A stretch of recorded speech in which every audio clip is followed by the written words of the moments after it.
Нафтата што се шири во Мексиканскиот залив е отровна за сиот животински свет, чиј опстанок е поврзан со морето.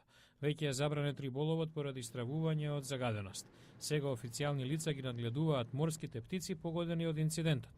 Се поставуваат плутачки барикади во вкупна должина од 150.000 метри за ограничување на излевањето и заштита на крајбрежјето каде птиците свиваат гнезда. Една од областите каде се вршат напори за заштита на флората и фауната е Националниот парк Бретон во Луизијана. Том Мекензи е портпарол на Американската управа за рибарство и дивина.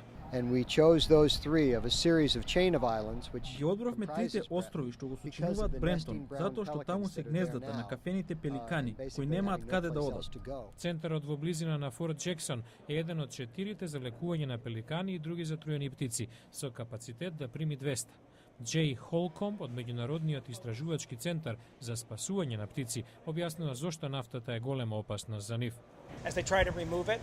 Природата да е остранат од перијата, со клоновите ја внесуваат во уста, тоа ги труе.